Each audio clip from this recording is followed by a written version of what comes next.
Hello, everyone, and welcome to our Tuesday devotional. I'm Pastor Philip, and I'm so glad to be talking to you today.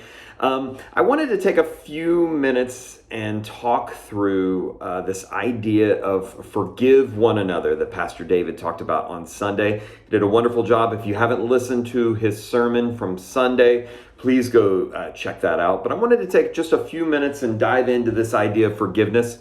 He did a wonderful job of talking about what forgiveness is not and what forgiveness is. And so if you want to see that, I encourage you to do that. But today, I want to talk about Philemon. It's one of the books in the New Testament, and it's kind of a strange letter that Paul wrote.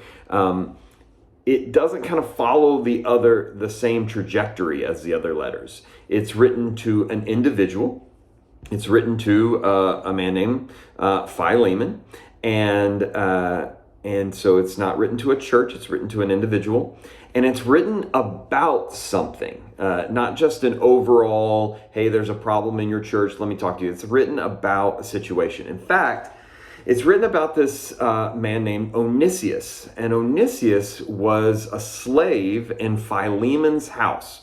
And yeah, you may go right now, oh, wait a minute, slaves and masters? Yes, in this time, in the Roman Empire, this was a normal occurrence for people to have slaves and for people to have whole households with slaves in their household. And Christianity will eventually move to the point where we say the way of Christ is not to have slaves. And this is actually the first step in that because Onisius actually runs away from Philemon's house. He is a runaway slave. And while he runs away, he meets Paul in his travels and he becomes a follower of Jesus. And during as he becomes a disciple of Christ, Onisius and Paul decide that he needs to go back to Philemon. But not only does he need to go back, Paul is going to send this letter with Onisius. And this letter is going to say, Philemon, you need to welcome Onisius back, but not as a runaway slave who deserves jail time or worse.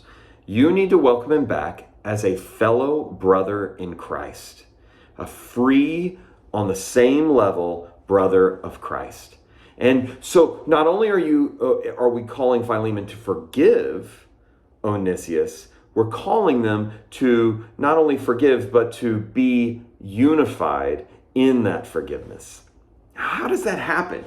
Well, that happens through the early church understanding and this word that happens, this Greek word that happens in the New Testament all the time, and it's called koinonia. And you may have heard this word before, but this word transliterates as partner, but it's really the church family, how the church is supposed to operate. We are to be a family or a group of koinonia, partners in Christ. And this is seen through forgiveness and love and living for one another. And so you may hear people say, to be in koinonia with one another, we need to forgive one another. But there's a piece of the puzzle here that needs to be addressed, and I think will help us as we think about forgiveness in our own lives. Yes, we've all heard that we should forgive our brothers or sisters who have wronged us. Yes, we have all heard that we should accept forgiveness when it comes to us. Absolutely. That's hard enough. But Paul takes it a step further and becomes the vessel for forgiveness between two other people. And that's something that is truly koinonia, because it's the community coming together and saying, we're not just going to let these two people hash it out in the cage. We're going to get involved and we're going to say, hey, we're going to be a part of the koinonia. This is actually what happens. Onisius sends this letter, and Paul says to Philemon, I want you to welcome Onisius back as an equal. And if he has wronged you or owes you anything, Paul says, charge it to me. Paul was not a rich man. Paul did not have all the wealth in the world. Paul was saying, listen, Onisius and I are brothers in Christ Jesus. Now you must be brothers with Onisius. Paul is being like Christ on the cross in this moment. He is making a way for forgiveness between these two people. This is the beauty of forgiveness. Not that we individually should forgive someone else individually. That's really important. But forgiveness happens as a community. What does it look like to make a way for forgiveness with the people around us?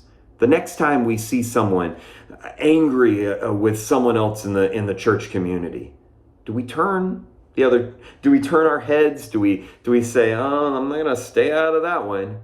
Or do we say, "You know what? How can I be a vessel for forgiveness in this moment? How can I be like Christ on the cross in this moment? How can I be like Paul in this moment and help make forgiveness between brothers and sisters, between family? Let's make koinonia together."